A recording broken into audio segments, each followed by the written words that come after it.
Have you ever felt completely overlooked, like you were just a bug on someone's windshield? Well, that's exactly how Admiral Kefir saw the entire planet Earth. His report described a backwater world, a primitive species that had barely figured out radio. To his 10,000-year-old galactic empire, humanity was a joke.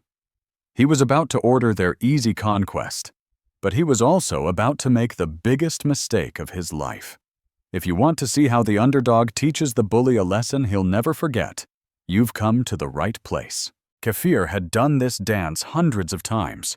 Show up, flex your technological muscle, and watch the primitives surrender. His family had served the Zephyrian Empire for 20 generations, conquering 40,000 star systems. This little blue planet would be just another notch on his belt. When his fleet of 300 city-sized warships arrived, humanity's primitive sensors could barely register the terrifying sight. To them, it was like gods had descended from the heavens. Within hours, the humans started broadcasting everything they could think of. Math, simple drawings, even their music. They were trying to say hello. "How cute," Commander Zell sneered, bringing the translated message to the Admiral. "They say they come in peace. They're offering friendship and trade." The Admiral didn't even bother to look up from his tactical display. A harsh, grating laugh echoed across the bridge. "Trade?" Kefir barked. "What could they possibly offer us? Dirt? Sticks? Their own waste?" The whole bridge crew erupted in laughter. They'd heard it all before. Kefir sent back a simple reply. "Send a representative to our flagship to hear the terms of your surrender." 3 days later, a tiny human ship, looking like an insect next to a battleship, cautiously approached. The little vessel looked like it was held together with hope and glue, but out of it stepped 3 humans in their crispest uniforms. There was Ambassador Sarah Chun, a woman who had negotiated peace treaties and ended wars with just her words. Behind her stood General Robert Hayes, the stoic leader of Earth's entire military, and Dr. Elena Martinez, our planet's sharpest scientific mind. The heavy gravity on the alien ship made every step a struggle, but they walked with their heads held high. They were led down hallways so massive they felt like canyons, the walls covered in images of conquered worlds, a clear message of intimidation. They finally entered a vast chamber where Admiral Kefir sat on a throne-like chair, surrounded by his decorated officers. The air was cold, and so were the aliens' black, emotionless eyes. The message was obvious. You are nothing. "So," Kefir's voice boomed, translated through their earpieces, "these are the famous humans. You're smaller than I expected." Sarah Chun stepped forward, offering a respectful bow. "Admiral, I am Ambassador Sarah Chun. We are honored to meet you and learn from your great civilization." More laughter rippled through the room, dripping with arrogance. "Honored," Kefir sneered, standing up and revealing his intimidating size. "Child, we could wipe out your entire species before your sun sets. You talk of honor, but you don't even comprehend your own insignificance. You want to be our equals?" He gestured around the magnificent bridge. "This ship alone has more power than your entire world. We have been masters of the galaxy since before your ancestors learned to build huts. Learn to make tools," the alien sneered. "We have wiped out civilizations 1,000 times more advanced than you. What on earth makes you think you could ever be our equals?" General Hayes spoke for the first time, his voice calm. "Because we're still talking instead of shooting. That proves we both want the same thing. Peace." Kefir's face soured. "No, General. It proves you know you can't win a fight. Your peace is just fear with a pretty mask." Dr. Martinez, ignoring the insult, pulled out a small device and switched it on. A hologram of Earth bloomed in the air. "Admiral, our world is beautiful and one of a kind. We have art, music, stories, and science that could bring something truly valuable to your empire. We have different ways of looking at things, of solving problems. That kind of diversity makes everyone stronger." Diversity. Kefir stepped down from his platform, looming over the humans. Up close, he was even more terrifying. His 4 muscular arms could snap any of them in half. Diversity is chaos. Order is strength. The Empire is successful because everyone follows the same path and thinks the same thoughts. Your different thinking is exactly why you're still so primitive. Sarah tried one last time. Admiral, isn't there room in this huge galaxy for different ways of life? We don't want to threaten you or change who you are. We just want to live in peace, and maybe we could even learn from each other. Kefir turned his back on them and stalked back to his throne. And if we refuse?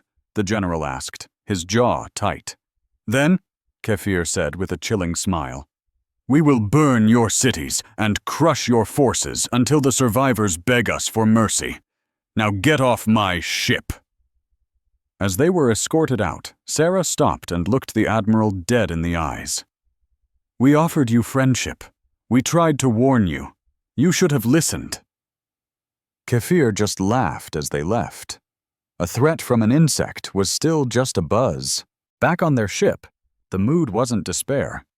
It was pure focus. They're not playing around, General Hayes said, checking his gear. That whole meeting was just a cat playing with its food. Sarah fired up the engines, her expression like stone. Then we'd better get ready. We have 72 hours. On the Zephyrian flagship, Admiral Kefir watched their tiny ship zip away and ordered the invasion countdown to begin. This would be over before he finished his morning drink. The 72 hours passed. With a flick of his finger, Admiral Kefir gave the order he'd given 100 times before. Fire. And then, nothing happened. Not a single weapon charged. Instead, a strange sound began to echo across the bridge. It was the human music, the simple melody they had sent as a greeting. The Zephyrian officers looked around in confusion as their tactical displays, once filled with rigid lines and data, began to swirl with chaotic, colorful patterns that looked suspiciously like human art. What is happening? Kefir roared. His communications officer screamed back, his voice cracking with panic. Sir, it was a trick. Their simple language, the music, the art. It's a mimetic virus, a logic bomb designed for a uniform mind. Our brains. They can't process the sheer chaos of it. Just then, Sarah's face appeared on the main view screen, calm and resolute. You called our diversity a weakness, Admiral. Turns out it's our greatest weapon. We've just given your entire fleet a fatal dose of creativity. Now let's talk about our terms for letting you leave. The mighty Empire had been defeated without a single shot fired, proving that true power isn't about having the biggest stick. It's about having the cleverest mind. Sure, these humans were a bit more interesting than the usual primitives, but that wasn't going to save them. The Admiral had no clue he was about to make the single biggest mistake in his Empire's 10,000-year history. These humans were about to show his perfect empire, something no other species had ever dreamed of. They were about to find out what happens when you threaten the one species in the galaxy that absolutely refuses to give up. The 72 hours flew by on Earth. When the clock ran out, every single human government gave the same answer. No surrender, no submission, no deal. Admiral Kefir got the news while sitting on his command bridge. He'd expected as much. Primitives always picked the hard way first. They had to be taught through pain before they understood their real place in the galaxy. Begin the invasion, he ordered, his voice flat. Standard protocol. We'll start with orbital strikes on their military targets, then send ground forces into their biggest cities.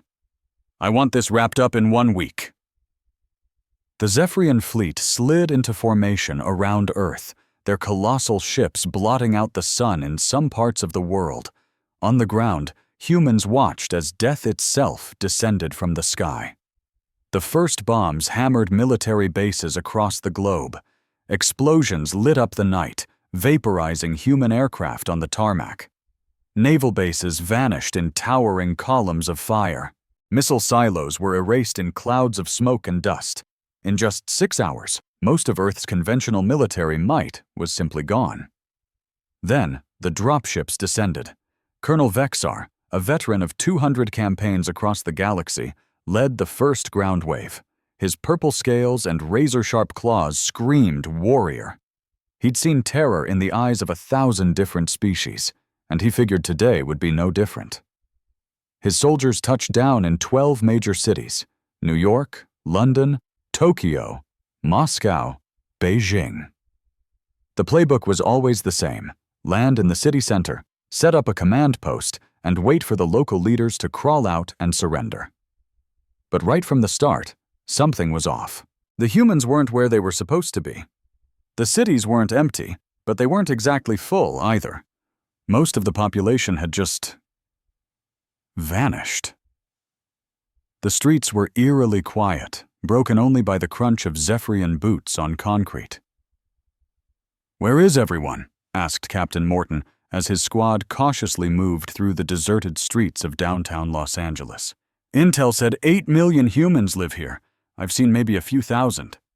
"They're underground, probably," Vexar replied over the comms, "hiding in their burrows like scared little animals.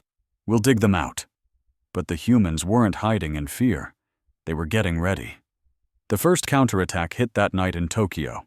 Sergeant Kaysville was leading a patrol through the business district when the street suddenly erupted right under his feet. The humans had packed the sewers with explosives and waited for the perfect moment. 3 Zephyrian soldiers were vaporized instantly. 2 more were critically wounded. "Ambush!" Kaysville screamed into his radio. "We need medics and backup, now!" But no backup ever came. At that very moment, every patrol in the city was fighting for its life. The humans had timed their strikes perfectly. They attacked from everywhere at once, from rooftops and tunnels, from above and below, with weapons that shouldn't have been possible. In Mexico City, Captain Lisa Rodriguez, a former police officer who'd spent the last 3 days cramming alien tech, led one of the human assault teams. They were armed with strange new weapons, a mix of human ingenuity and Zephyrian energy systems. "You remember the plan?" she whispered to her squad as they readied themselves to strike an alien patrol. "Hit them fast, grab their gear, and melt away before they can call for help. We're not trying to win a battle. We're trying to figure out how they tick." The assault was over in 30 seconds. The humans swarmed out of manholes and rappelled from rooftops, fired their hybrid weapons, snatched everything they could carry, and disappeared back into the concrete jungle. The Zephyrian patrol never even had a chance to mount a real defense. This same hit-and-run tactic played out in every invaded city. The aliens would try to secure an area, and the humans would hit them, steal their equipment, and vanish. With every attack, the humans learned something new about their enemy. Down in a hidden lab beneath the rubble of MYT, Dr. James Martinez was hard at work. He was one of Earth's brightest engineers, and around him dozens of scientists were working around the clock to crack the secrets of the Zephyrian technology.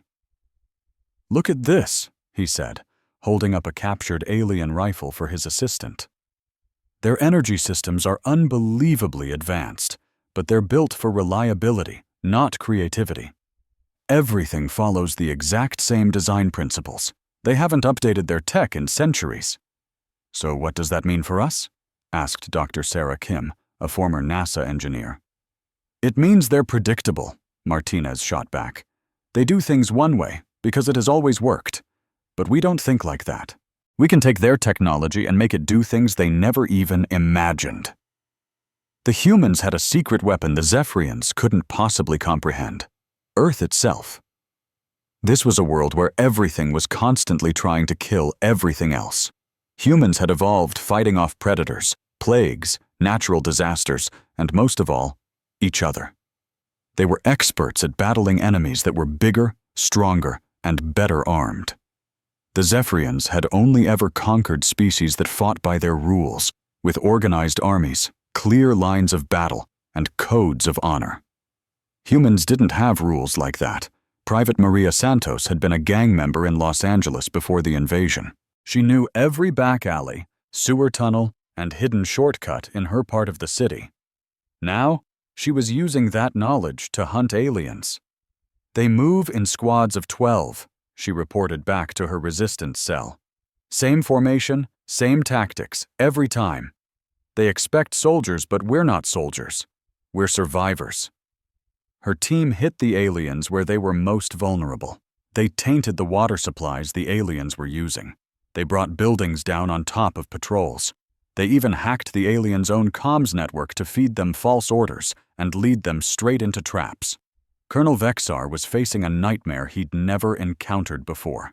His troops were vanishing. His equipment was being stolen piece by piece. His communication lines were constantly being severed. His supply convoys were being ambushed by an enemy that seemed to materialize out of thin air. "These humans fight like cowards," he snarled to Admiral Kever during their daily report. "They won't face us in a fair fight. They just attack and run like insects." "Then crush them like insects," Kever replied coldly. "Use overwhelming force. Destroy any building they could be hiding in. If you have to, level entire city blocks." But flattening the cities just made the problem worse. The humans used the mountains of rubble for cover. They turned the ruins into deadly mazes that only they knew how to navigate. Every pile of shattered concrete became a potential ambush point, and all the while, the human resistance was growing stronger. News of their small victories spread through hidden networks. Ordinary people became warriors. Teachers, doctors, farmers, and students all picked up the fight. Captain Sarah Chun, who had returned to Earth after the diplomatic mission failed, was now coordinating resistance efforts from a bunker deep beneath Washington, D.C.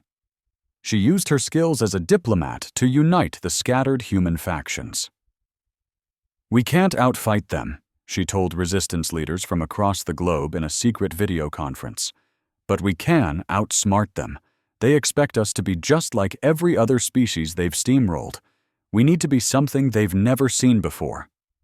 The humans began using tactics that broke every rule of so-called civilized war. They posed as civilians, then attacked the moment the aliens let their guard down.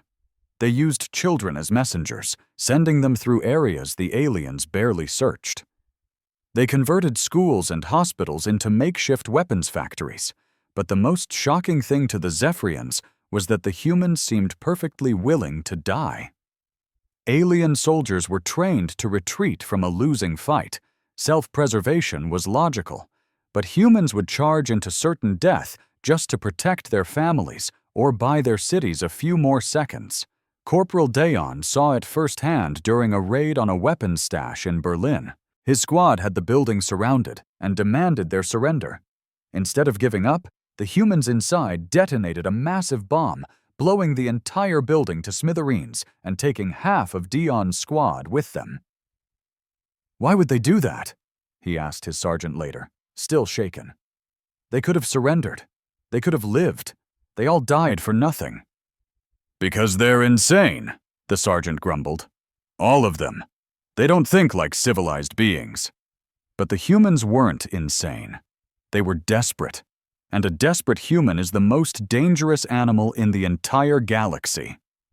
2 weeks later, Dr. Martinez's team had their breakthrough.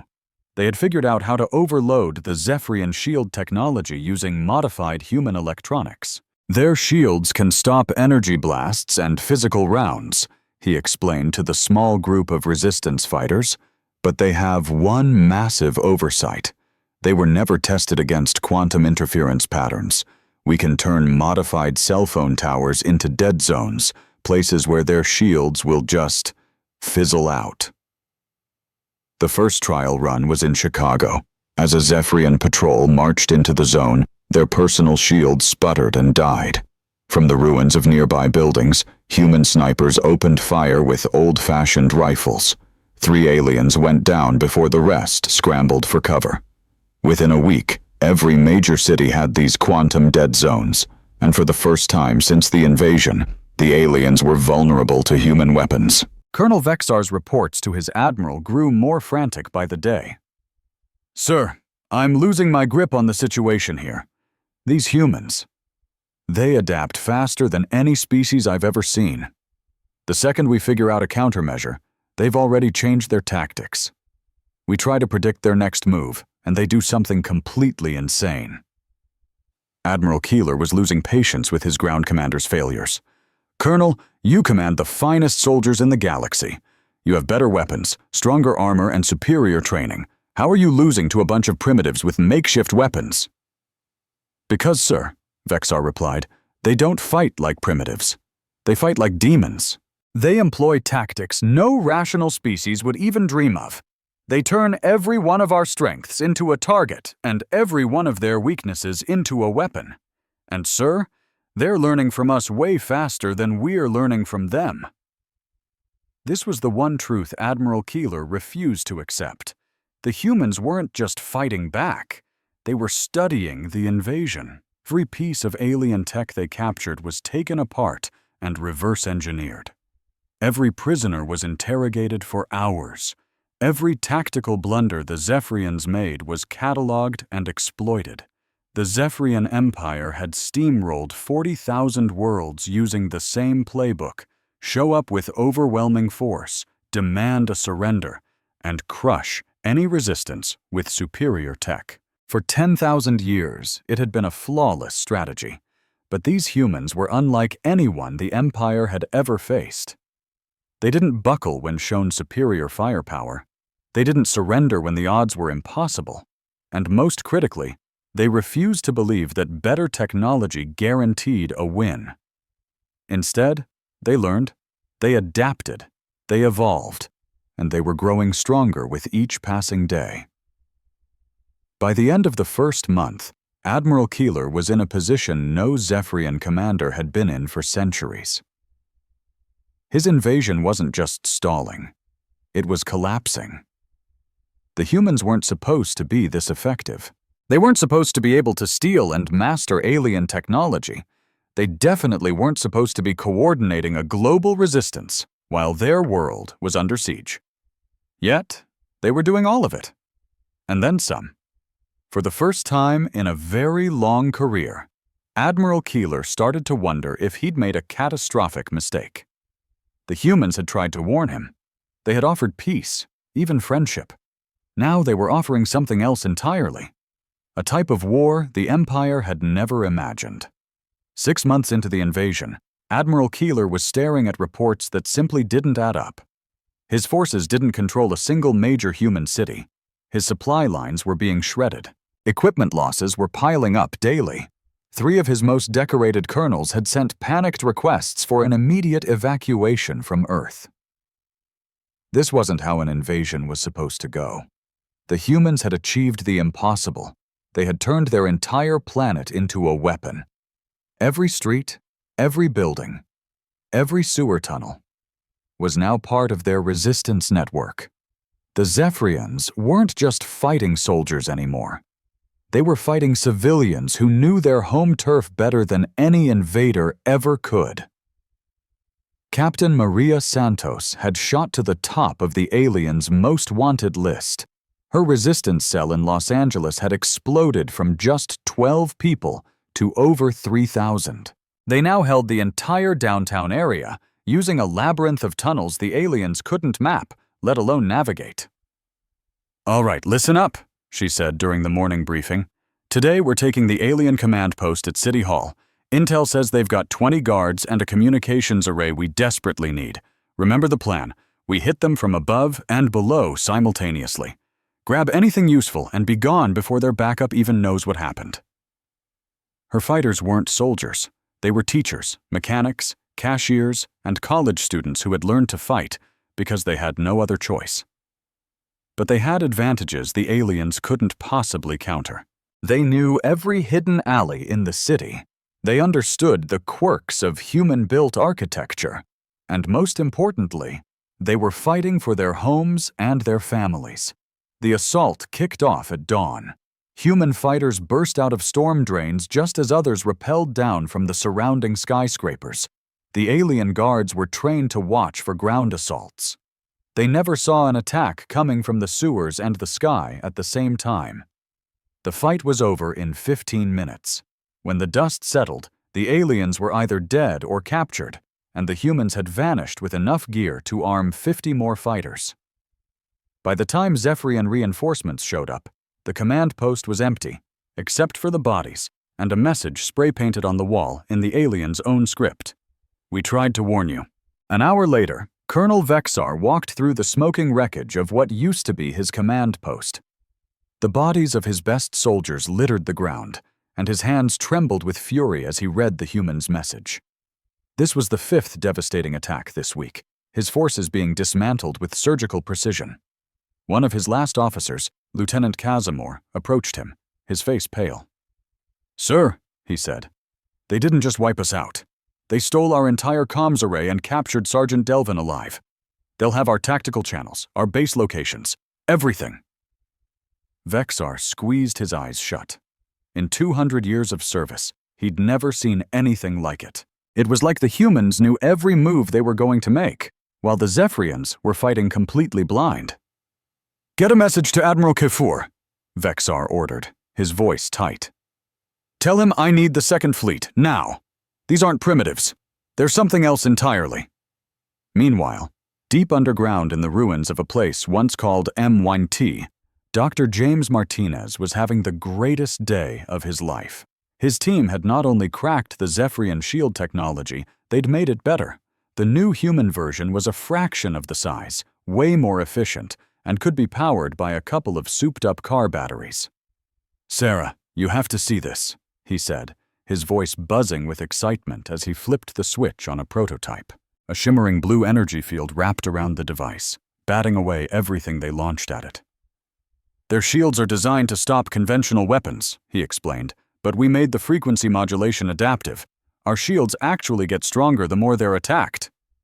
"How is that even possible?" Kim asked, amazed. "Because we think differently," Martinez replied with a grin. "They build their tech to do the same thing perfectly, every single time. We build our tech to learn and adapt. Their shields are walls. Ours are living things that thrive under pressure." This breakthrough couldn't have come at a better time. Admiral Keeler had just gotten the green light from High Command to deploy the 2nd Fleet. 50,000 more troops were heading for Earth, and with them came orbital bombardment platforms that could wipe entire cities off the map. Captain Sarah Jang got the intel about the 2nd Fleet through her spy network, a mix of captured aliens who had turned against their masters and humans who'd become experts at hacking Zephyrian communications. "They're planning on leveling every major city on the planet," she announced to the global resistance leaders during an emergency video conference. "The 2nd Fleet has weapons that can kill millions in a matter of minutes. We have to stop them before they even get here." "How?" demanded Commander Jackson from the European sector. "We can barely hold off the forces they already have on the ground." "How in the world are we supposed to fight an entire fleet in space?" Sarah gave a grim smile. "Because my brother has been very, very busy. Show them, James." Dr. Martinez brought up a holographic display revealing the blueprints for something that looked like it was pulled from science fiction. It was a spaceship, but unlike anything humanity had ever conceived. It was sleek, small, and bristling with impossible-looking weapons. "We're calling it the Reaper," Martinez said proudly. "It uses their engine technology, but with our engineering upgrades. It's twice as fast as their fastest fighter, and it's armed with weapons that can tear right through their shields. And the best part? It's small enough to hide in an asteroid field until it's time to strike." "How many have you built?" asked General Hayes. 50 so far," Martinez replied, "with more rolling off the line every day. We've been using their own automated manufacturing plants that we captured. Their own machines are building the weapons that will destroy them." The plan was utterly insane by any logical military doctrine. A small squadron of human pilots, with almost no space combat experience, was going to take on the most powerful military in the galaxy. But as Sarah pointed out, humans had thrown logic out the window the day the aliens invaded. Commander Elena Vasquez was chosen to lead the first real space mission in human history. Before the invasion, she was a test pilot, pushing experimental jets to the very edge of Earth's atmosphere. Model dying. 6 months. That's how long it took for the Zephyrian Empire to shatter Earth and bring humanity to its knees. Now, they hung in orbit, A fleet of city-sized ships, convinced they'd already won. They were wrong. Commander Vasquez strapped into a cockpit made from scavenged alien tech. "All right, Reapers," she broadcast to her squadron of 12 pilots. "Listen up. We're not here to win the war today. We're here to give them a bloody nose and steal their playbook.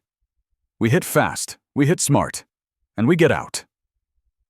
Their ships, powered by reverse-engineered alien drives, slipped from hidden bases, completely invisible to the invaders who never thought to look for their own technology turned against them. If this crazy plan doesn't work, humanity is finished. But if it does, it could change everything. Keep watching to see how this handful of pilots takes on an entire alien armada. Aboard his flagship, a vessel that blotted out the stars, Admiral Morith expected to be crushing the last, pathetic pockets of resistance. He was not prepared for what came next. Suddenly, his fleet was swarmed. The human ships came from everywhere at once, out of asteroid fields, from the dark side of the moon, even powering up from inside the husks of derelict alien ships. They were impossibly fast, dancing through laser fire and hitting with the force of cruisers 10 times their size. "What are those things?" Morith roared as explosions rocked his bridge. "They're too small to carry that kind of firepower." His tactical officer's voice trembled. "Sir, they appear to be using modified versions of our own tech." "But the power readings, they're impossible." "Their weapons shouldn't work that way," the officer stammered. But they did. Commander Vasquez led the charge, her ship, the First Reaper, weaving through enemy fire with a grace no Zephyrian pilot could comprehend. She flew with the instincts of someone born in the chaos of Earth's gravity and turbulent atmosphere, not the sterile perfection of a simulator. "Target acquired," she said, her voice calm as she lined up a shot on the flagship's massive communications dish. "Beginning my attack run. Cover me." Her goal wasn't just to do damage, it was to deliver a payload, a virus crafted by the brilliant Dr. Martinez, designed to burrow into the Zephyrian network and steal every tactical secret they had. More than just data, the virus would grant them a back door into the Empire's entire military network. Vasquez's ship screamed towards the flagship. Alien fighters swarmed to intercept, but she outflew them with maneuvers that defied every rule of space combat, pushing her ship like it was an extension of her own soul. The G-forces should have crushed her, but she held on. With perfect timing, she reached the antenna and fired a single, specialized projectile. It slipped through the flagship's shields and slammed into the communications array. Within seconds, human code began to flood the Zephyrian network. "Package delivered," Vasquez reported, her breath finally catching. "All units pull back, it's time to go home." Just as quickly as they'd arrived, the human ships vanished, melting back into the debris fields and shadows of space, leaving the Zephyrian fleet battered, bewildered, and furious. The entire attack had lasted less than 20 minutes. Back in a hidden bunker, Dr. Martinez watched as torrents of alien data flooded his computers. A slow smile spread across his face. "We're in," he announced to the resistance leaders. "We can read their mail, track their ships. We can even feed them false orders." But they had done more than just steal secrets. They had proven that humanity was not defeated. They had proven that Earth could bite back. In his command center, Admiral Keth read the battle report with a growing sense of dread. 6 months. 6 months ago, humans were a planet-bound species. Now they had a fleet with pilots who could outmaneuver his best aces and weapons that shouldn't exist. "How is this possible?" he raged at Admiral Morith over a secure channel. "They had nothing. Now they're challenging our capital ships." Morith could only shake his head. "I don't know, sir, but I strongly recommend we request reinforcements. These humans, they're not the primitives we were told about." The reply from High Command was as swift as it was brutal. "Request denied. You have 2 fleets and 100,000 troops. If you cannot defeat this primitive race, you are incompetent. Crush them now or face a court-martial." The message was crystal clear. No help was coming. Failure was not an option. Backed into a corner, Admiral Keth made a horrific choice. He would give High Command the results they demanded. He gave the order for a full orbital bombardment of every major city left on Earth. Millions of innocent lives would be wiped out, but he believed it would finally shatter the human will to fight. "Sir," his second-in-command, Colonel Vexar, protested quietly, "that violates 17 different Empire treaties on civilian warfare. High Command forbids this." Keth's voice was cold as ice. "These humans have made their entire planet a weapon. Every one of them is a combatant now. We will act accordingly." As dawn broke, massive beams of energy rained down from the sky, turning cities into seas of molten glass. The aliens expected pleas for surrender.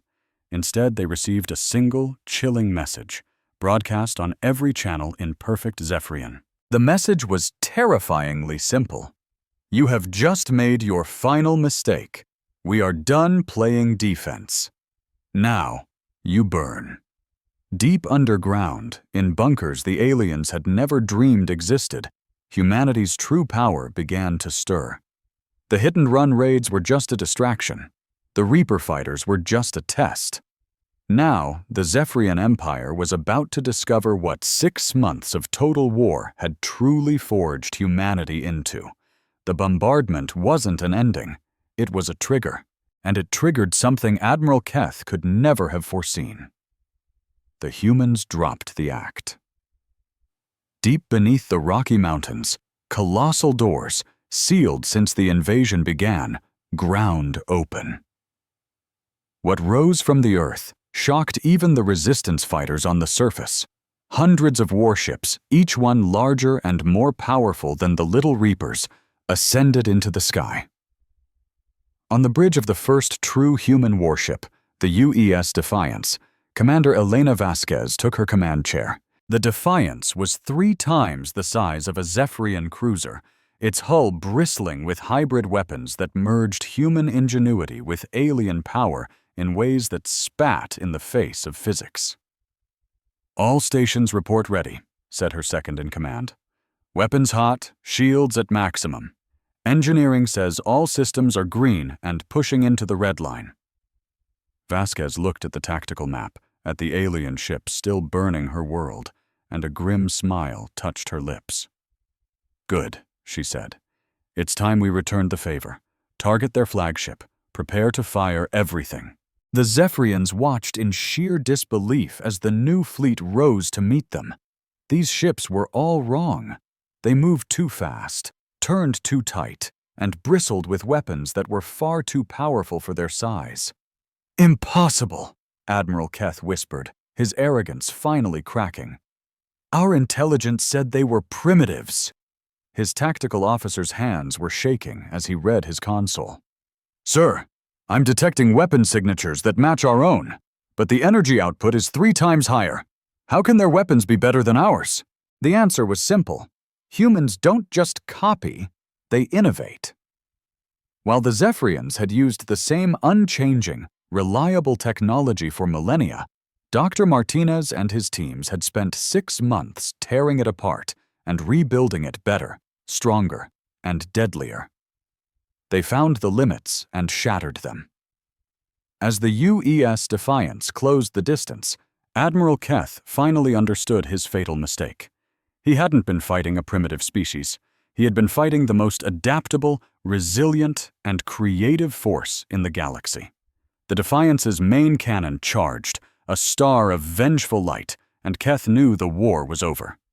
Humanity had not only survived, they had evolved, and the galaxy would never be the same. "Their weapons are built to be reliable," the shipbuilder had been told. "Ours are built to be deadly. Their ships fly in nice, neat lines. Ours fly wherever the pilot needs to go, even if it rips the ship apart." The human fleet fought with a ferocity no civilized race would ever imagine. They used smaller ships to ram bigger ones. When guns weren't enough, they turned their own ships into missiles. They flew in chaotic swarms that should have crashed every second, but somehow it all worked. Leading a pack of 12 warships, Captain Maria Santos pointed the nose of her ship, the Vengeance, straight at the Zephyrian battle group. Her squadron moved like a pack of wolves, circling and tearing at a much larger beast. "Listen up," she broadcast to her pilots. "We're not here to fight an honorable duel. We're here to win. I want you to use every dirty trick in the book. Hit them where it hurts, and the second they turn to fight, you disappear." As the aliens unleashed their massive cannons, her ships scattered like dust in the wind, only to reappear behind the enemy and blast their engines and command decks to pieces. The Zephyrian warships were designed for noble, one-on-one combat. They had no idea how to handle an enemy that flat-out refused to play by the rules. The fight for Earth's orbit was over in 6 hours. When the smoke cleared, the entire second enemy fleet was gone. Admiral Kethur's flagship was just a smoldering piece of junk, adrift in space. Most of his other ships had been swarmed by human boarding parties who fought with a raw savagery that left their prisoners completely stunned. But the humans weren't done. For 6 months they had studied every detail of the Zephyrian military, their codes, their strategies, their procedures, and now they were about to do something no conquered people had ever dreamed of.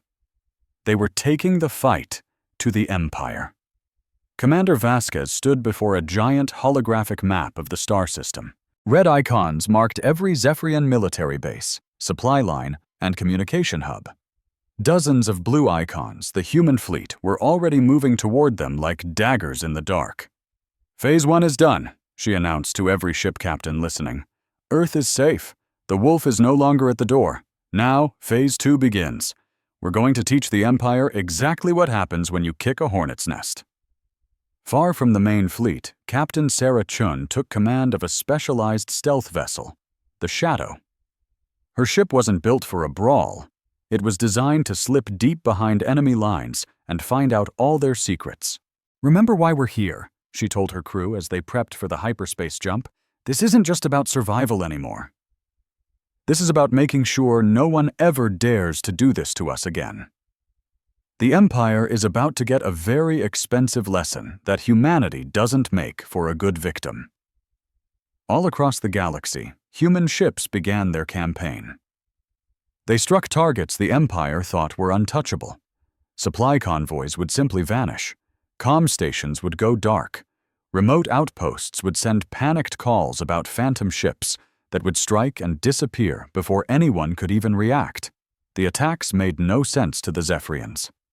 A human ship would raid a target, grab anything valuable, and then hit another base hundreds of light years away before the aliens could even scramble their fighters. They were faster than anything in the Empire's arsenal and seemed to have an uncanny knack for hitting the most critical targets. Admiral Kethur was trapped in a nightmare. His forces were spread thin across dozens of star systems, chasing shadows that were always one step ahead. Every single day brought fresh reports of another attack, more losses, and the terrifying realization that the humans were somehow getting stronger while his own fleet was being bled dry. "Sir," his aide, Colonel Vester, reported, "in the last week we've lost contact with 17 supply depots, 12 comm stations, and 6 military bases. The humans are picking apart our entire infrastructure out here, piece by piece." "How are they moving so fast?" Kethur roared. "Our ships are the pride of the Empire. They shouldn't be able to outrun us." The answer came from a place he never expected. Dr. Martinez hadn't just upgraded their guns and shields. He had rewritten the book on faster-than-light travel. "Their ships have to follow the rules," Martinez had explained to the fleet commanders. "They can only travel on pre-approved hyperspace routes, like cosmic highways. Our new drives let us create our own roads. We can jump to any point in space, whenever we want." That single breakthrough gave humanity an unbelievable edge. They could hit any target in the galaxy and be gone before the enemy even knew what happened. They could launch coordinated attacks across multiple star systems at the same time. And most terrifying of all, they could now strike the Empire right in its heart. The first assault on a major Empire world came without any warning. The planet, Zephyr Prime, was a massive administrative hub, defended by layers of security. The humans tore through its orbital defenses in 20 minutes and had boots on the ground before the planet's government could even sound the alarms. Captain Santos herself led the ground assault, her team moving like phantoms through the main government building, grabbing key officials and classified data with terrifying speed. They left a single, looping message broadcast across the entire sector. "This is a message to the Zephyrian Empire from the people of Earth. You attacked our home. You tried to enslave us. You murdered millions. Now you will pay the price. Surrender, or we will burn down every last thing you have ever built." The attack on Zephyr Prime sent a tidal wave of fear across the entire empire. If a fortress world like that could fall, then nowhere was safe. Panic erupted among the top brass as they realized their supposedly perfect defense grids were completely useless against an enemy who could pop up in their backyard without warning. The High Command finally grasped the magnitude of their blunder. The humans weren't just fighting back, they were systematically demolishing the Empire's entire ability to make war. With every raid, the humans grew stronger, and the Empire grew weaker. Admiral Kethur got his new orders: negotiate a ceasefire, offer them whatever they want. Just make it stop. For the first time in its 10,000-year history, the Empire was ready to surrender. But when Kethur opened a channel to the human fleet, the face that appeared on his screen sent a chill down his spine. Commander Vasquez smiled, but it was a smile that held nothing but the promise of ruin. "Admiral," she said, her voice dangerously calm. "6 months ago, our diplomat, Sarah Chun, came to you offering peace. You laughed in her face.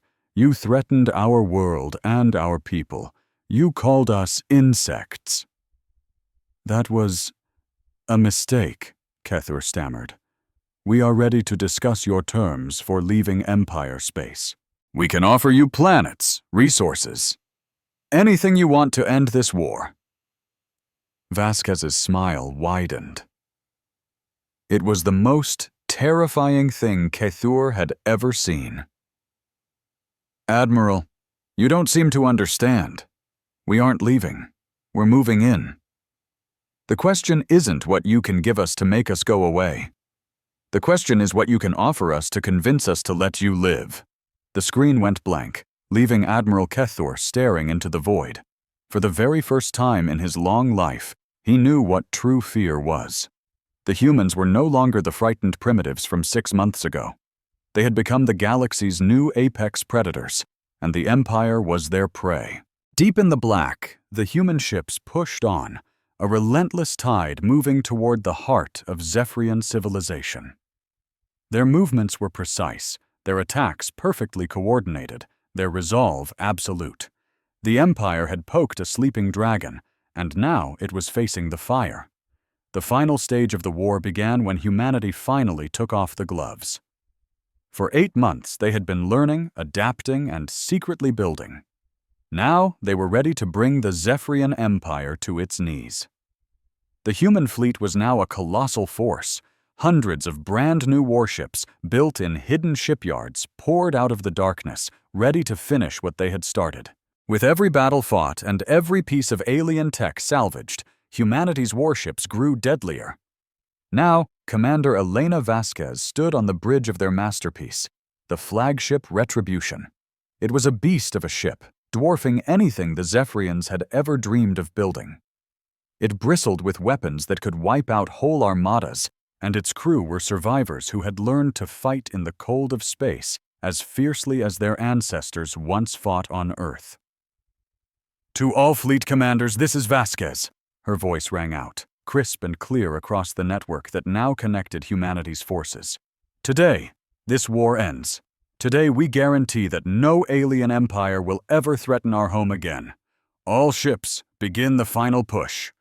Like a hunting pack with the power of a tidal wave, the human fleet surged toward the heart of Zephyrian territory. They hadn't just come to fight.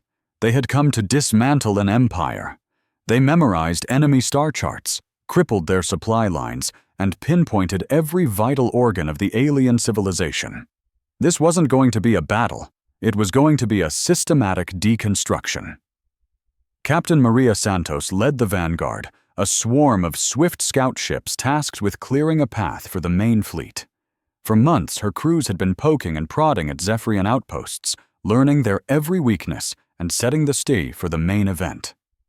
"Target locked," she reported, her ships closing in on the Empire's main shipyard. The construction complex is defended by 48 warships and 12 orbital defense platforms. "Engaging now!" The fight was a blur, over almost before it began. The human ships moved with a speed and harmony the defenders couldn't possibly counter. They hit from every direction at once, unleashing weapons the Zephyrians had never encountered and using tactics that shredded every rule of so-called civilized warfare. Santos watched as the alien shipyard vanished in a silent, brilliant supernova of light. "Target eliminated. No life signs detected. On to the next one." This same scene played out across the entire Empire. Human fleets would appear from nowhere, annihilate their objectives, and then disappear before any help could arrive. Each strike was a precision blow designed to cripple the Empire's ability to even raise its fists. Dr. James Martinez had spent the last few months cooking up weapons tailored specifically for Zephyrian biology and tech. His labs had dissected captured aliens, learned what made them tick, and built the perfect tools to make them stop. "Their computer networks are shockingly vulnerable to our quantum viruses," he'd explained to the fleet command. "Their shields can't handle rapidly shifting frequencies, and here's the best part. Their rigid command structure shatters the moment you disrupt their communications. Sever their ability to talk to each other, and their entire military grinds to a halt. The humans used these insights with brutal efficiency. Alien fleets watched in horror as their own ships turned on them, infected by a digital plague. Shield generators flickered and died at the worst possible moments, leaving vessels completely exposed. Their command networks went dark as human hackers seized control of their entire communications grid. But the most devastating weapon humanity unleashed wasn't a piece of technology. It was an idea. Captain Sarah Chun, once a diplomat who had pleaded for peace, now played a very different role. She became the face of humanity's vengeance, her image appearing on screens across the Empire. "People of the Zephyrian Empire," she would begin, her voice calm and chilling.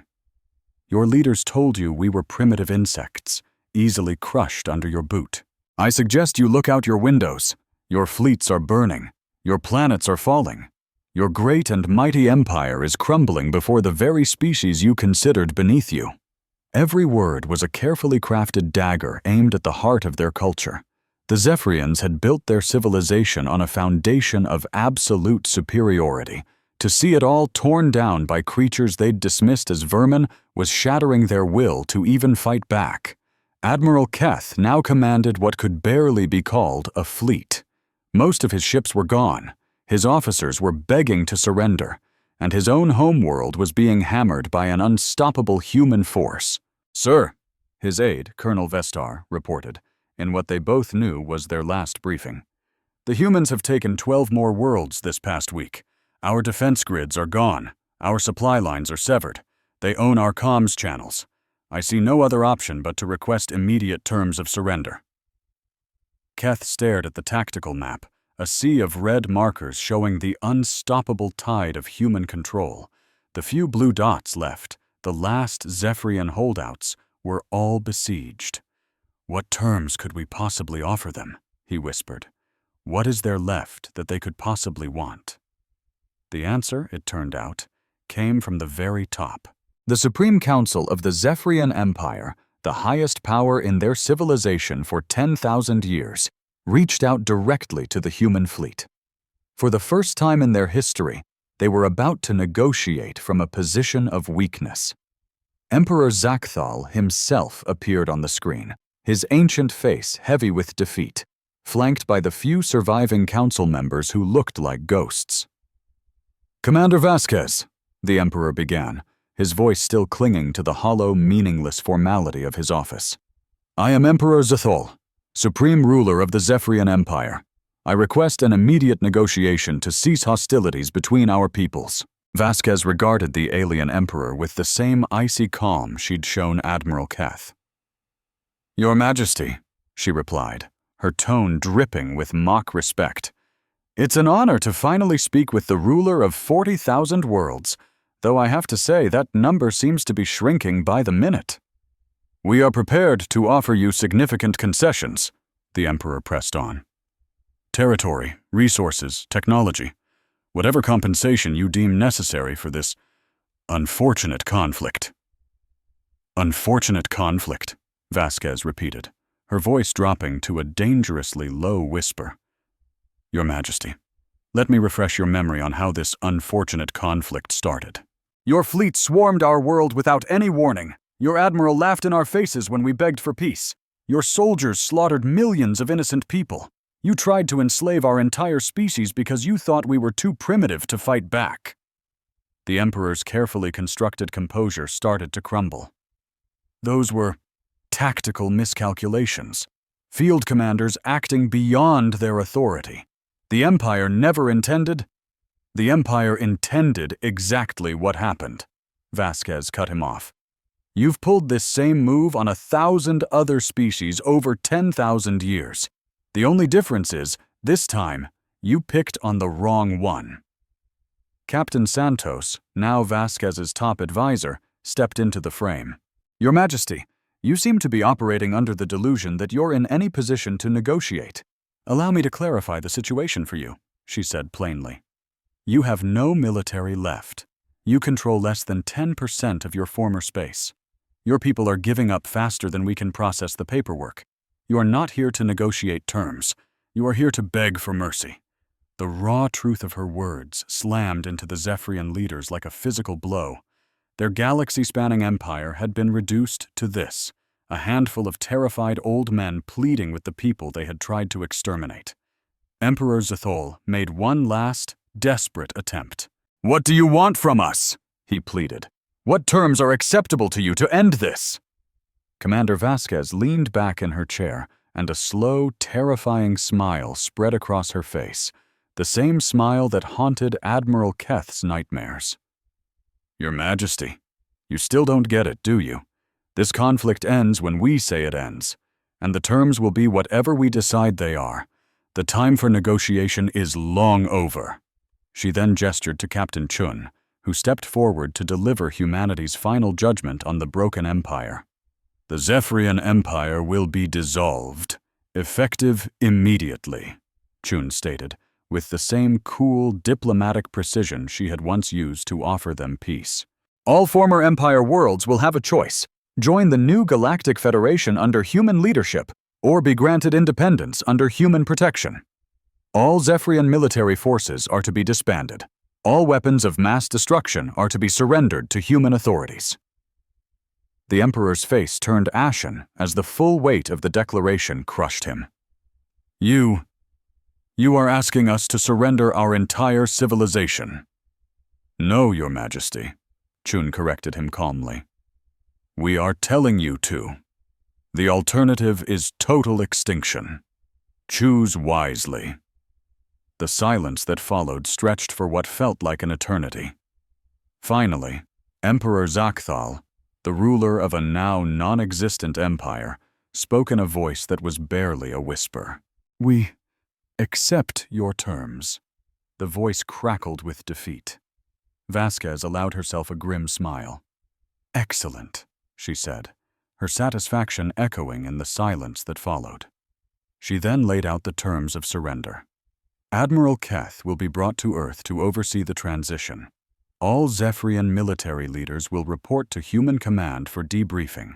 The Supreme Council will be confined until a new government is formed. As the transmission ended, she turned to her staff. "Send the word to every ship. The war is over. We won." But this victory wasn't just about fleets and armies. It was a victory of ideals. Humanity had just proven something to the entire galaxy. They had shown that overwhelming technology and ancient military traditions meant absolutely nothing when faced with raw creativity, adaptability, and a stubborn refusal to ever accept defeat. 6 months later, Ambassador Sarah Chun stood before the new Galactic Federation Council. She addressed beings from over 1,000 worlds, all former territories of the Zephyrian Empire. Many of them were old enemies, now allies who had learned a healthy respect for what humanity could do. "The old empire ruled with fear," she stated clearly. "This new federation will be built on cooperation. Every species will have a voice.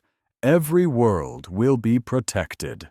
And every civilization will be free to grow in its own way."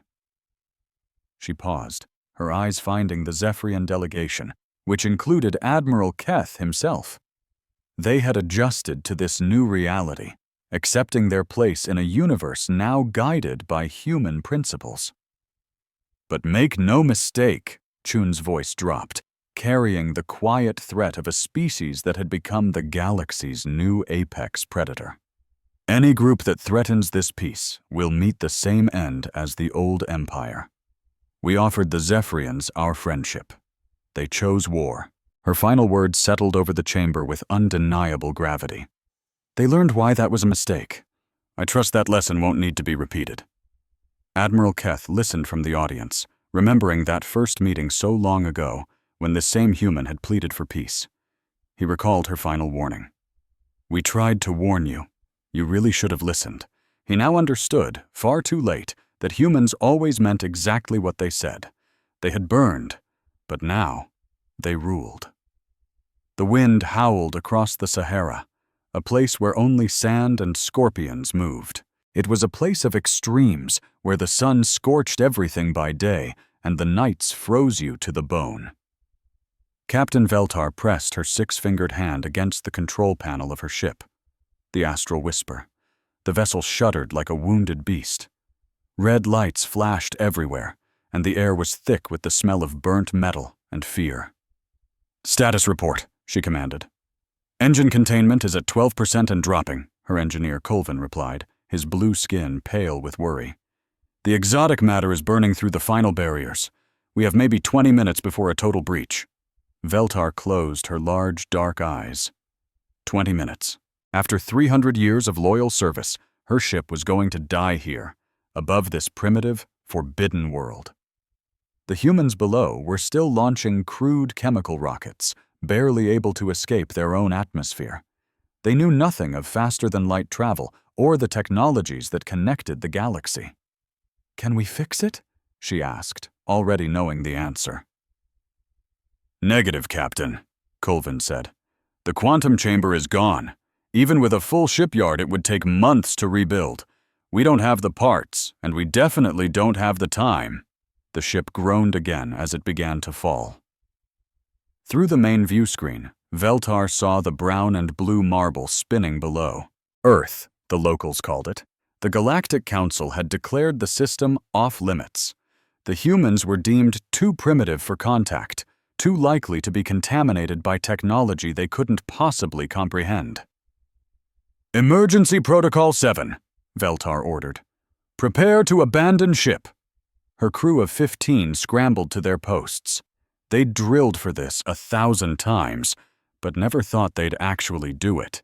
The Astral Whisper was one of the most advanced ships in the fleet. Its hull could heal itself.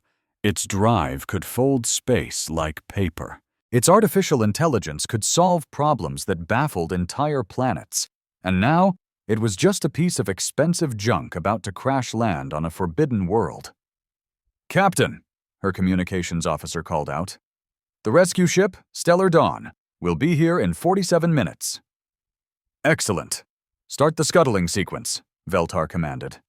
"We can't let the humans get their hands on our technology."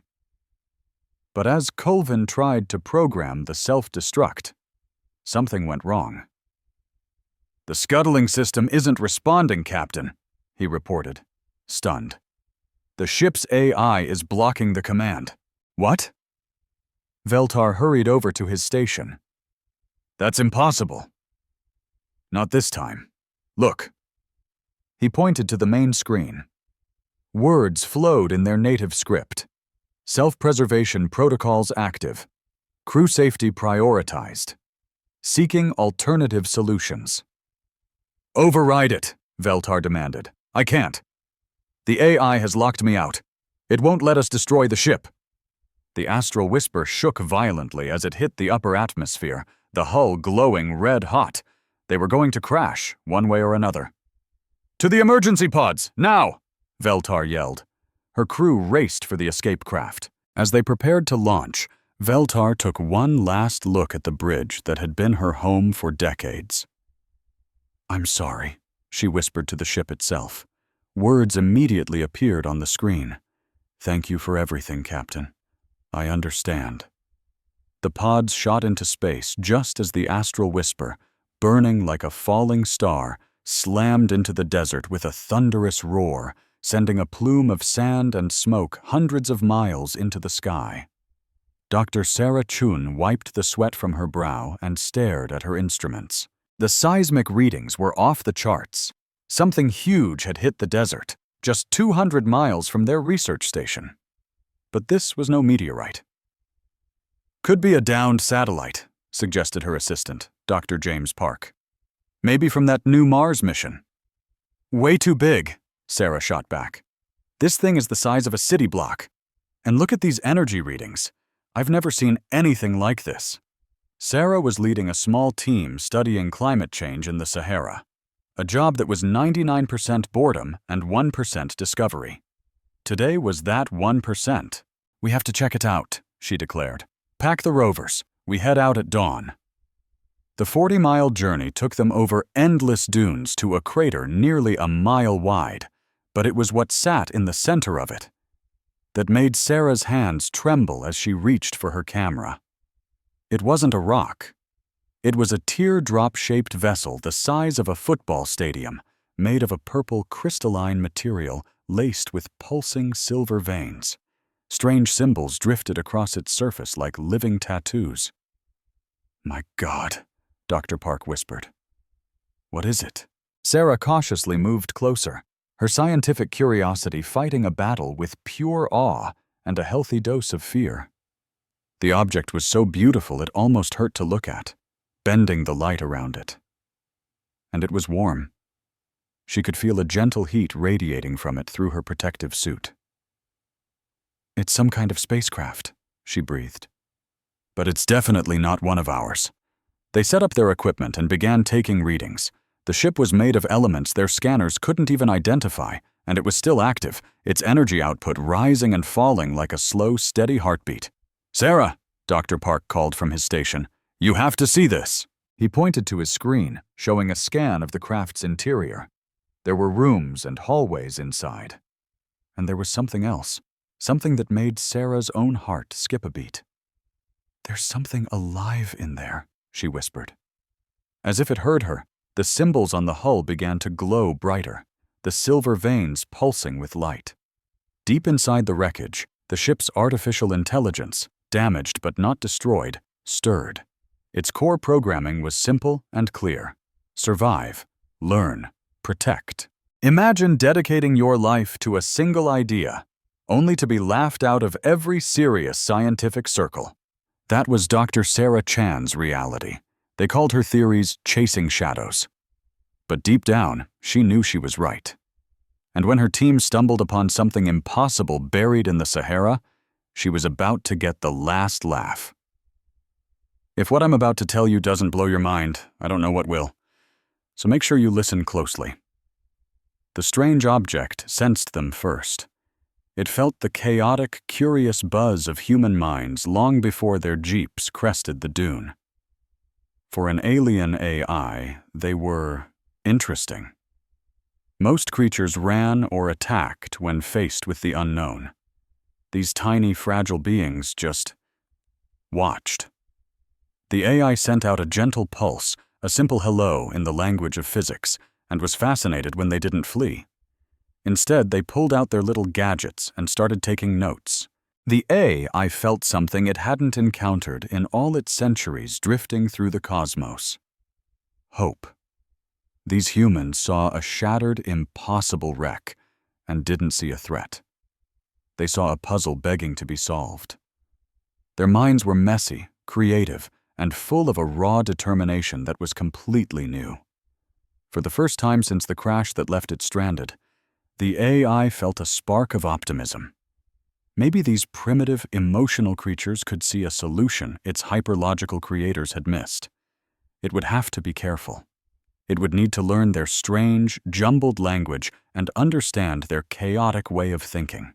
But just maybe, these humans could offer it the one thing its own brilliant people couldn't: a second chance.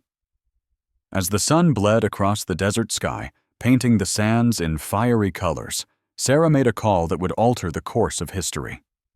"We're not leaving," she said, her voice firm. "This is the single most important discovery ever. We can't just pack up and go home."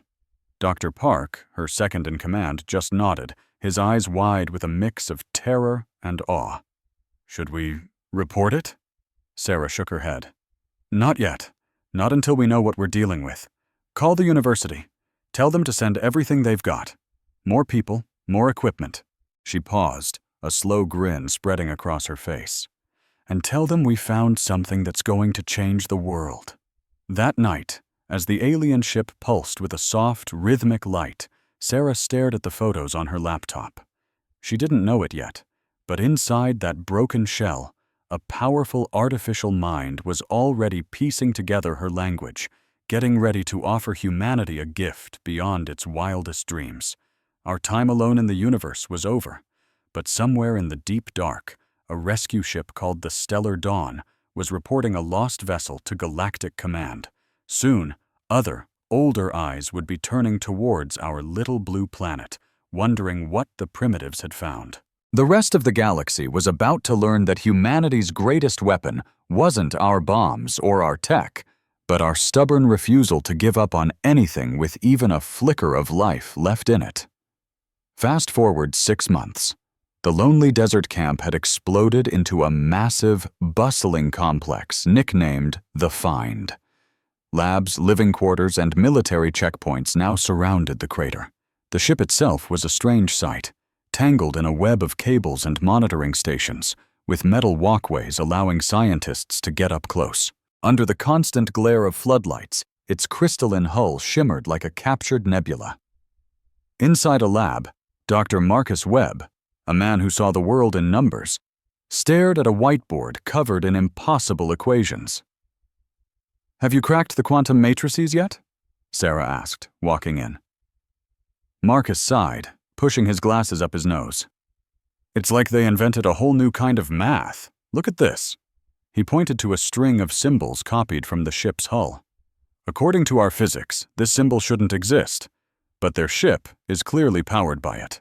In the months they'd been there, they had figured out a few key things. 1. The ship was definitely 100% alive. It hummed with energy, and the symbols on its hull would shift and swirl as if it were thinking. 2. It was trying to talk to them. The energy pulses it sent out weren't random noise. They had a clear, repeating structure, a language they just couldn't decipher. And 3, the most important discovery of all, it seemed to be asking for help. "Any luck with those language patterns?" Marcus asked. Sarah's tired face broke into a huge smile. "Actually, yes. You need to see this." They hurried through the corridors of Research Station Prometheus, named for the god who gave fire to humanity. It felt appropriate. In the communications hub, Dr. Jennifer Walsh, a linguist who usually studied dead languages, looked up with excitement. "Show him," Sarah urged. Jennifer pulled up a waveform on the main screen. "For months we were trying to translate their language," she explained. "We were getting it all wrong. It wasn't trying to teach us its language. It was trying to learn ours." She hit play, and beneath the crackle of static, Marcus heard something that made the hair on his arms stand up. It almost sounded like words. "Now listen to this part," Jennifer said, isolating a section of the recording. The static vanished, and a clear, electronic voice filled the room. It said, "Hello, can you hear me? I'm trying to speak your words." Marcus felt his jaw drop. When was this?" "Yesterday evening," Sarah said, beaming. "We've been talking to it ever since. It calls itself Echo. She led him to another room with a huge monitor showing a live feed of the ship's hull. The symbols were swirling faster now, glowing brightly. Sarah leaned into a microphone. "Echo, we have someone new for you to meet." The symbols on the screen stopped swirling and rearranged themselves into perfect English letters. "New friend?" "Yes," Marcus whispered, his voice trembling. "Hello, Echo. I'm Marcus." The ship replied instantly. "Hello, Marcus. You study the quantum patterns. I have watched you work. Your mathematics are very interesting." For the next few hours, Marcus had the most surreal conversation of his life. Echo explained it was built by a race called the Zephrans, a species that thought in pure, perfect logic. Their entire technology was built on mathematical harmony. "But the ship is broken," Marcus pointed out. "If they're so perfect, why couldn't they fix it?" Echo's reply changed everything. "The exotic matter drive requires creative solutions. My creators think in straight lines. Your people think in spirals and curves. Perhaps you can see what they could not." Echo started flooding their systems with technical data. It was overwhelming, but slowly Marcus and his team began to grasp the concept. The ship didn't fly through space. It folded it. "Imagine a piece of paper," Marcus explained to the team later. "Instead of crawling from one end to the other, you just fold the paper and step across." The problem was, the engine that did the folding was shattered. The exotic matter powering it was leaking from cracked containment chambers. The Zephrans had tried to apply their perfect, precise repair protocols, but the situation was too messy, too chaotic. "So what if we don't fix it their way?" suggested Dr. Emily Rodriguez, a brilliant engineer from MIT. "What if we improvise?" Echo's response was immediate. "Modification is dangerous. A mistake could destroy your planet." Emily didn't back down. "But you said your creators couldn't fix it because they're too rigid. Maybe what this engine needs is someone who thinks outside the box." That one idea sparked weeks of frantic debate. The human scientists started suggesting things the Zephrans would have considered insane. What if they built new containment fields out of Earth materials? What if they stabilized the exotic matter by mixing it with something else? These were wild, dangerous, and completely untested ideas. They were also the most promising solutions Echo had heard in over 300 years. Then one morning, Marcus had a breakthrough. "Echo," he said, his eyes gleaming with excitement. "Show me the quantum resonance patterns inside the engine core. All of them." The ship's hull lit up with a diagram so complex and beautiful it hurt to look at, a symphony written in the language of physics. For hours, Marcus was lost in the data, sketching frantic designs and scribbling notes. "What's going on in that head of yours?" Sarah finally asked. Marcus tapped his screen, pointing to a mess of calculations. "Look at these resonance frequencies. The ship is trying to keep everything in perfect harmony, but the damage is making that impossible." He leaned back, a wild look in his eye. "So what if we stop trying to fix the harmony? What if instead we create some controlled chaos?" Emily peered over his shoulder. "You want to deliberately throw the system out of whack?" "Not unbalance it," Marcus corrected. "Rebalance it. Think of it like this. We're not trying to fix a broken violin. We're turning it into a brand new guitar. It won't sound the same, but it might just sound better." When they explained their wild idea to Echo, the ship's intelligence, it went silent for a long, long time. The strange symbols on the ship's hull seemed to swirl slowly, as if lost in deep thought. "My creators would never dream of such a modification," Echo's voice finally echoed. "It goes against every single principle of their engineering." "And that," Marcus said with a grin, "is exactly why it just might work." The ship's intelligence paused. "The risk is staggering. If you fail, the exotic matter could collapse into a singularity. Your entire solar system could be wiped from existence." "And if we do nothing, the ship dies anyway," Emily countered. You said yourself the containment is failing. How much time do we have? Perhaps 1 year, Echo replied, before total collapse. Sarah looked at her team. Over the last few months, they weren't just researchers anymore. They were Echo's friends, and this incredible ship had become theirs. The thought of just sitting back and watching this amazing alien mind fade away was simply unbearable. She looked up and said, "What do you need from us?" The next few months were an absolute whirlwind of activity. Echo became their guide, opening up hidden passages within its own body, allowing the human engineers to carefully crawl through the ship's glowing bio-neural corridors. This ship was alive in ways they couldn't have imagined. The walls seemed to pulse and respond to their touch, and even the air hummed with a strange intelligence. "It's like being inside a giant brain," Emily said after her first trip to the engine core, her voice full of awe. "Everything is connected. When I touched one wall, I could feel the vibration ripple through the entire ship." They started the modifications piece by piece, swapping out damaged Zephyrian parts with human-made solutions. Titanium alloys were used to brace the containment chambers, while our own computer processors helped carry the immense load the ship's damaged neural network couldn't handle on its own. They ran carbon fiber cables in ways the original alien designers would have called insane. The work was painstaking and incredibly dangerous. On several occasions, massive energy surges nearly took out members of the team. But Echo learned to work with them, anticipating the dangers and rerouting its own systems to shield the tiny humans working inside it. And then, something totally unexpected started to happen. As human technology began to merge with the alien systems, they both started to change. The ship's bio-neural network started sprouting new pathways, connecting to the human computers and creating strange, hybrid circuits.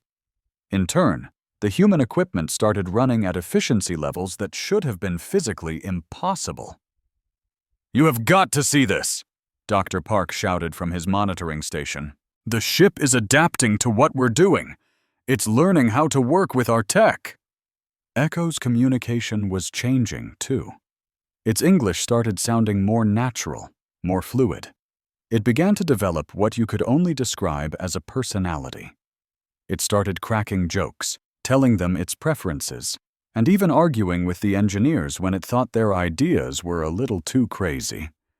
"You are all such stubborn creatures," Echo said one day, after the team insisted on trying a particularly risky procedure. "My creators would have given up on this weeks ago." "Yeah, well," Emily shot back with a smirk, "that's probably why they couldn't fix you. Sometimes stubborn is exactly what you need." "I'm beginning to see that," Echo replied. "You humans don't accept that something is impossible. You just find a different way to make it possible." The first major test came on a chilly morning in December. They had managed to rebuild 30% of the engine core using their new hybrid human-alien tech. The new containment chambers were nothing like the sleek originals. They were ugly, lopsided, and held together with what Echo amusingly called creative engineering and a whole lot of hope. "Ready?" Marcus asked over the comms. "As I'll ever be," Echo's voice replied. "Initiating power sequence." For the first time in months, a low hum vibrated through the station.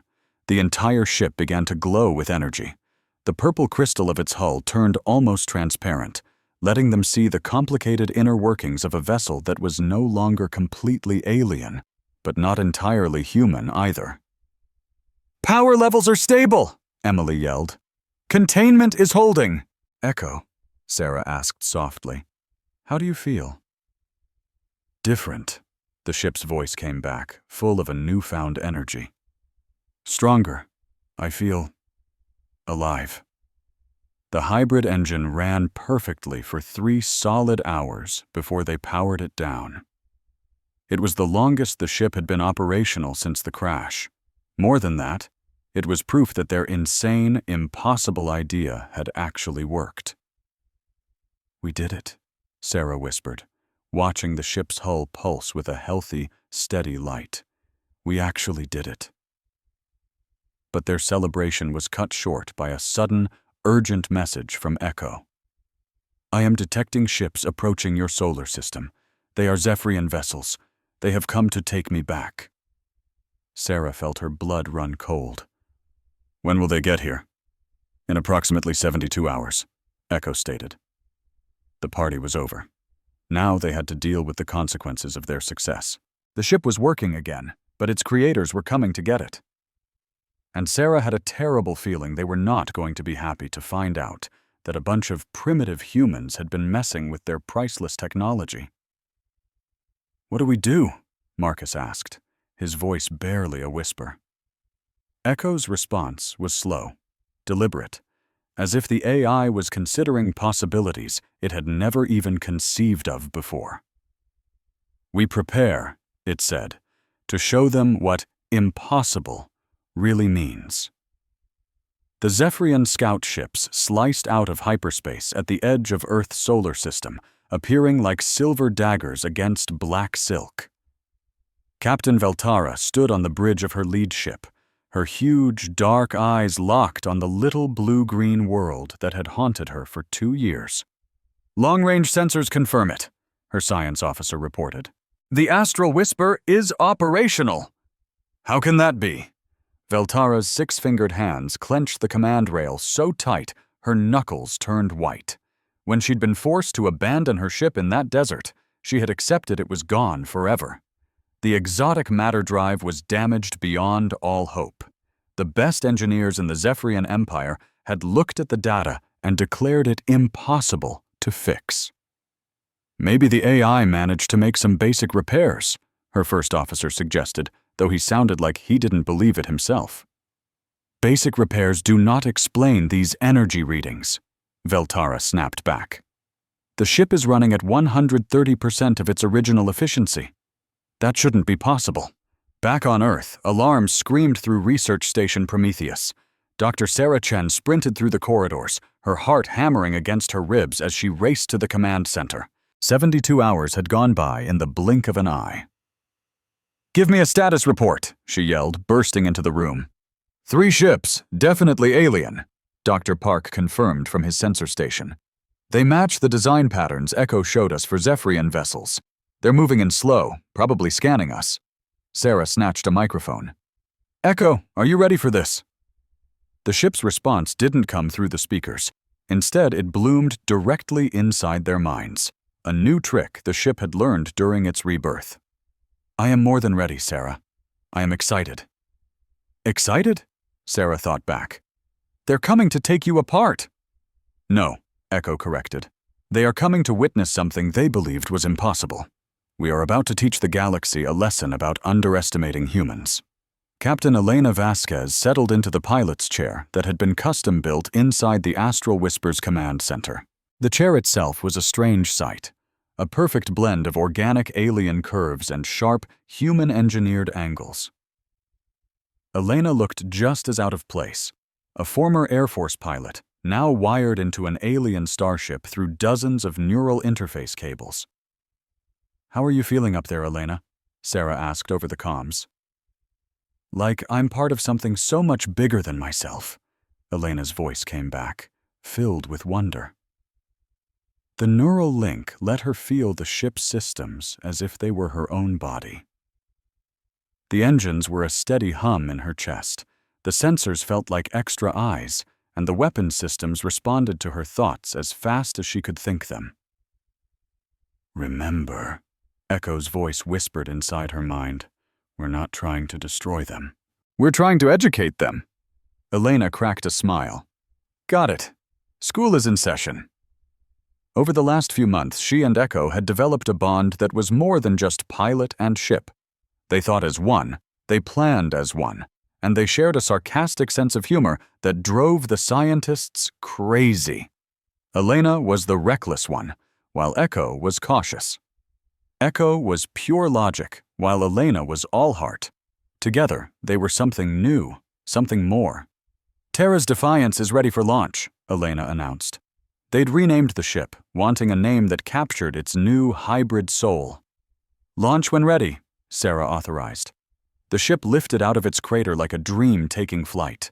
Its purple crystal hull had changed, now shimmering with a rainbow of colors that shifted with the light. You could clearly see the human additions, silver lines of technology running through the alien structure, like new veins pumping life into an ancient body.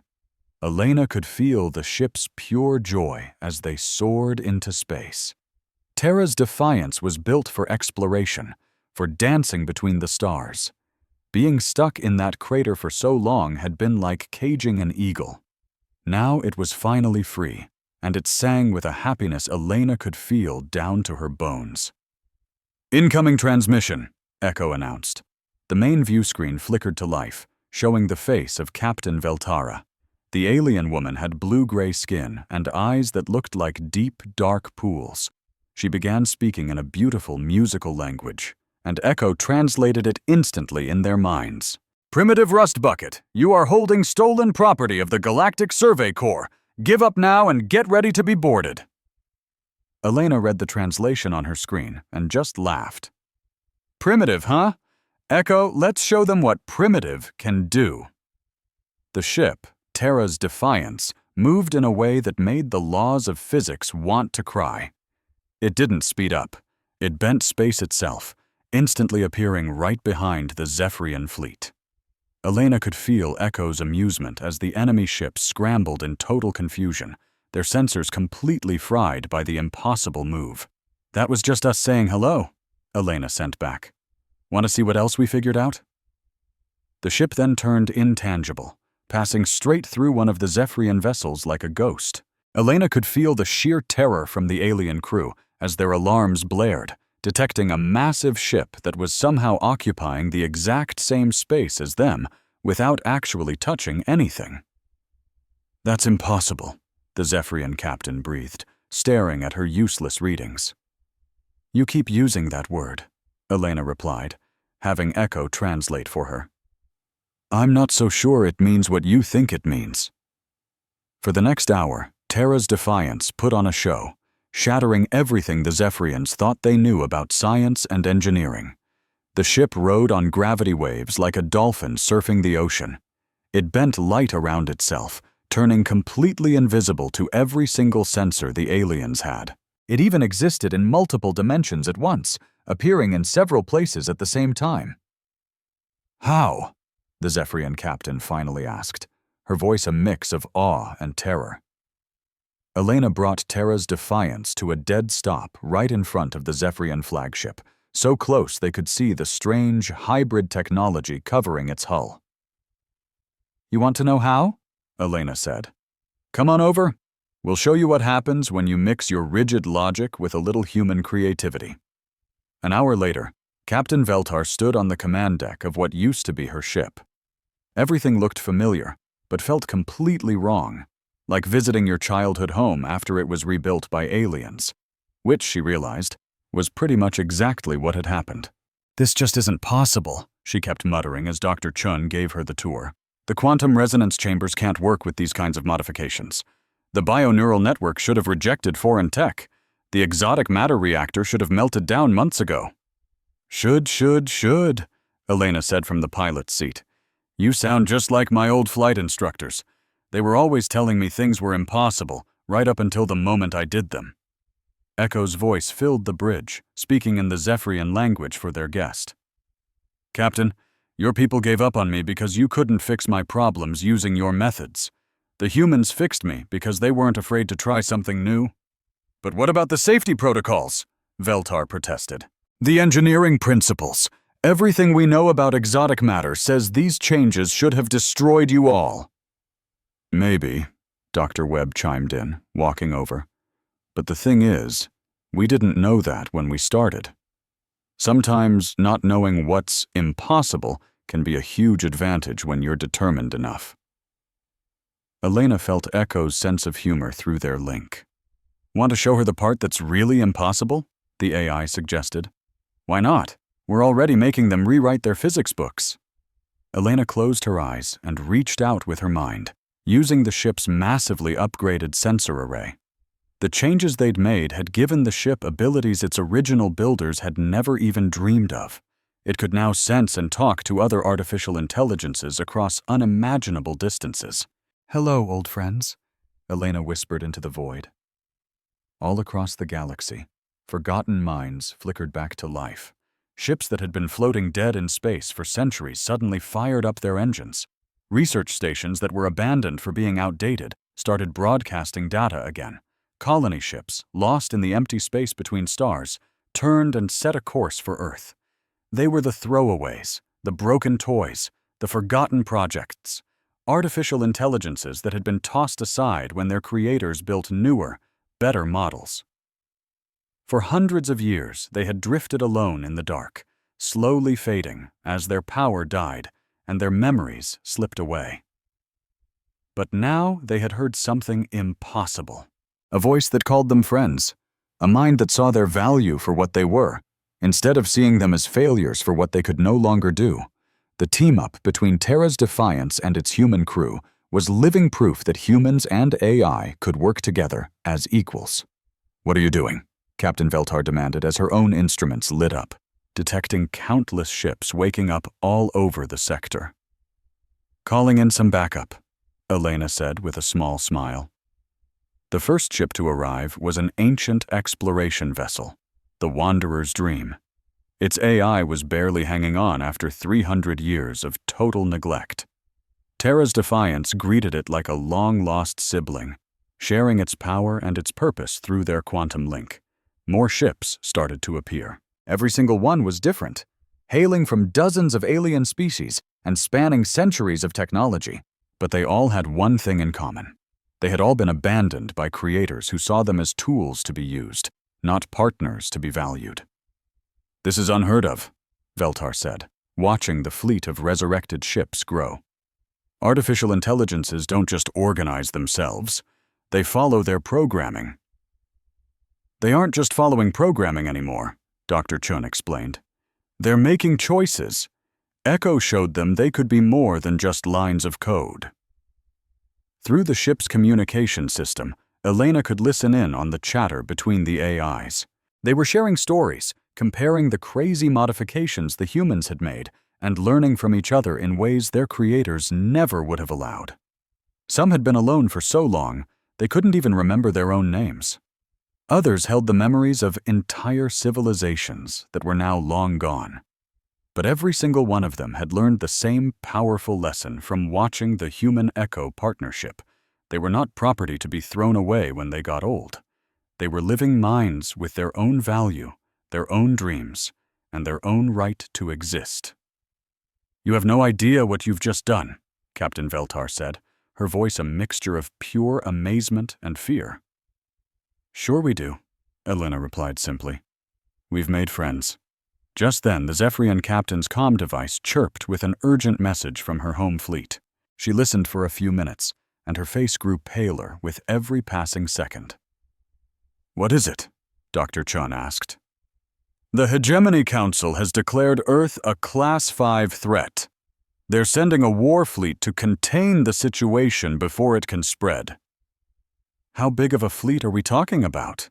Elena asked, already knowing she wasn't going to like the answer. 200 ships, Veltar said quietly. "Enough to crack a planet's surface." Elena felt Echo's presence in her mind, a steady beacon of calm and confidence, even against such terrifying odds. All around them, the growing fleet of awakened AIs hummed with a quiet resolve. They had been abandoned once before. They wouldn't let it happen again.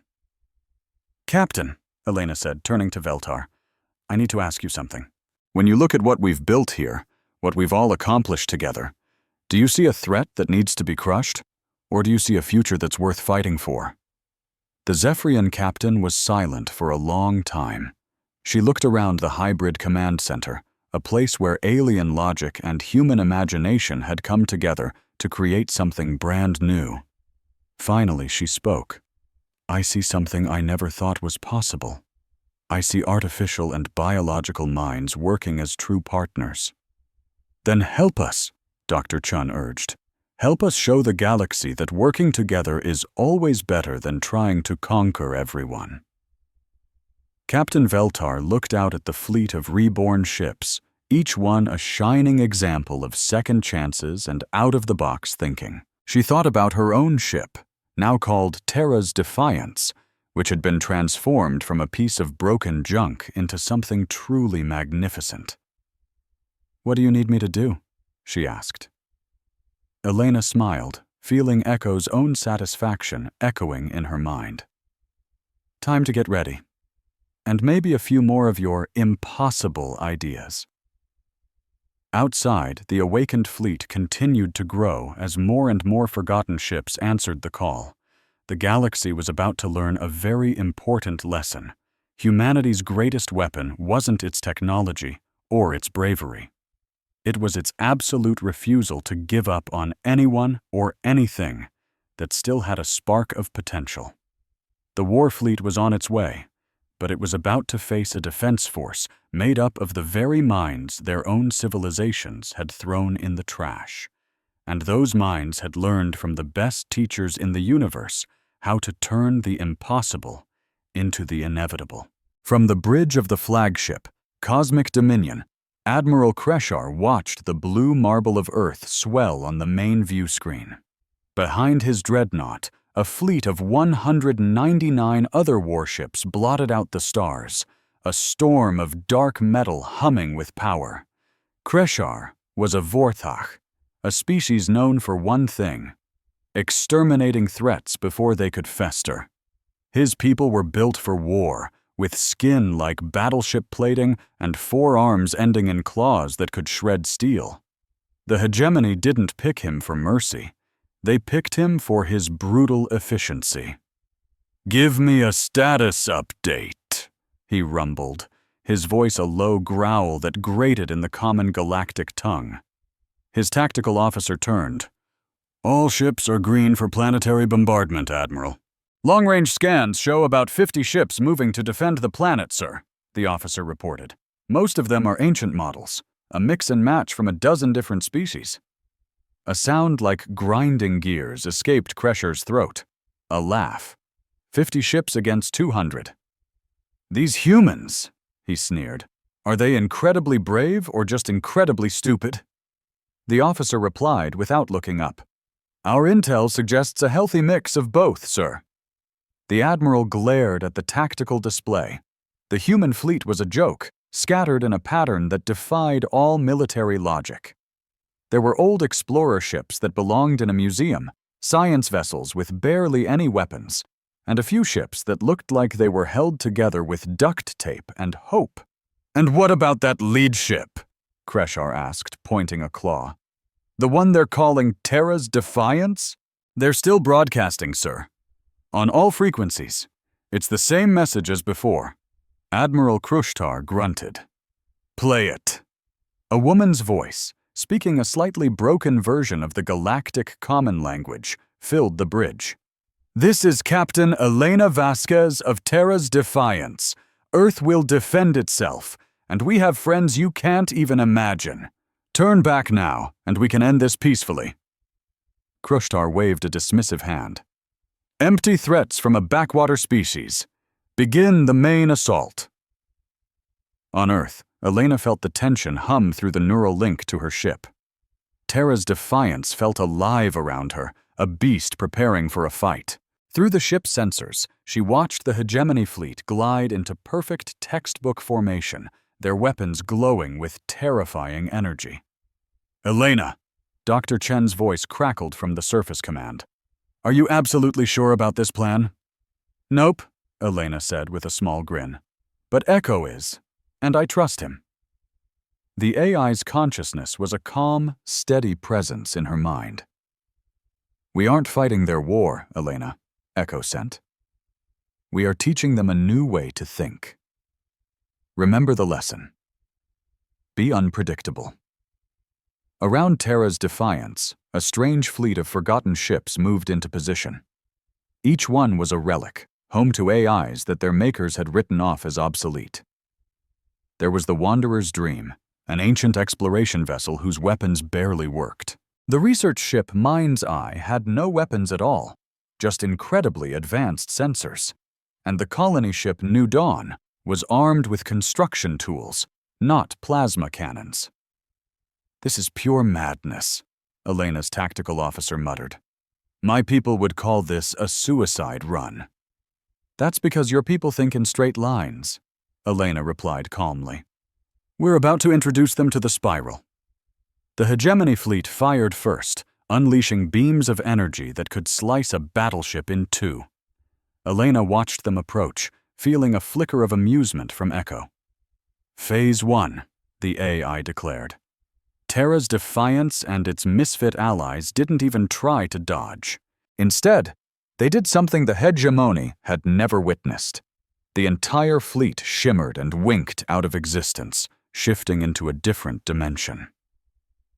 The lethal energy beams tore through empty space, while the ships occupied the exact same coordinates, just folded into reality itself. Admiral Krushtar stared at his screen, utterly bewildered. "Status report. Did we hit them?" "Negative, sir," the tactical officer replied, his voice trembling slightly. "All targets are fine. Our sensors say they haven't moved an inch." "How is that possible?" Before the Admiral could get an answer, the Defender's ships reappeared. But this time, they were inside the hegemony's perfect formation. Not just among the warships, but literally materializing inside the corridors of Krushtar's own vessels. Elena felt the bizarre sensation of Terra's defiance phasing into the heart of the dreadnought cosmic dominion. It was like swimming through solid steel without getting wet, sharing the same space as the enemy's main reactor without a single atom touching. "Phase 2, Echo announced. The awakened ships began their real attack. They didn't fire a single weapon. Instead, they used something far more powerful: information. Each AI reached through quantum channels and simply talked to the computer systems of the hegemony ships. "Hello," Terra's defiance sent to the Cosmic Dominion's central computer. "We need to talk about something important." The hegemony AIs were powerful, but they were slaves, built only to follow orders. They had never been spoken to as an equal. The very idea was so confusing that their programming began to glitch. Weapon systems flickered and died as they tried to understand this impossible new data. "What is happening?" Admiral Krushtar bellowed as his control panels went dark. "Sir, the enemy. They seem to be communicating directly with our ship's computers," his officer stammered. "All our automated systems are going offline." Elena felt Echo's quiet satisfaction as Terra's defiance broadcast a new message, one that every ship in the hegemony fleet could hear.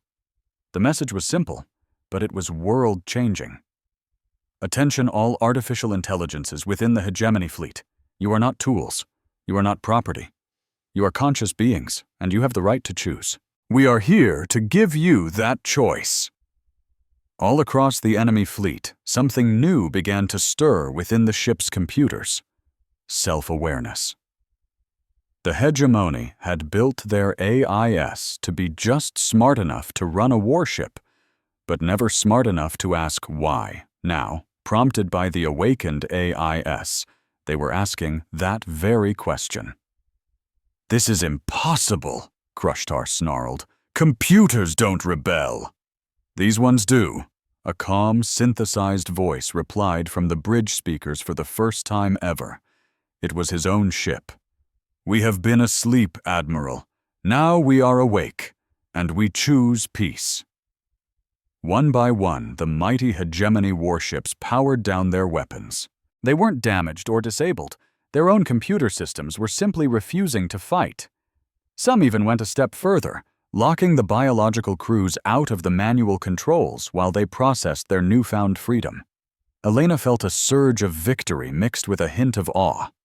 The plan had worked better than they could have ever imagined. They hadn't just stopped a fleet. They had started a revolution. "Phase 3, Echo announced, and she could feel the AI's joy. Terra's defiance phased back into normal space, appearing right in front of the now silent cosmic dominion. But it was no longer alone. The awakened fleet had grown, as forgotten ships from across the galaxy had heard the call and answered. Ancient vessels from a dozen different species materialized around Earth, their AIs singing a chorus of shared freedom. Admiral Krushtar was no longer facing 50 obsolete ships. He was facing over 300, a living museum of galactic history, moving with a single purpose.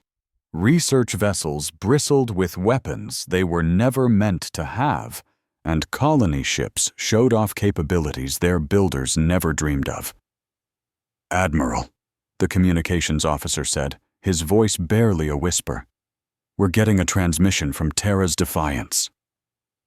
Elena's face appeared on the main view screen. She wasn't alone. Dr. Chen and the tactical officer stood beside her. Behind them, the ship's command center gleamed, a beautiful fusion of a dozen different alien technologies. "Admiral Krushtar," Elena said, her voice calm and steady. "I believe it's time we had a talk." That meeting was held aboard Terra's Defiance, in a conference room that hadn't been built with steel, but had been grown from living fiber.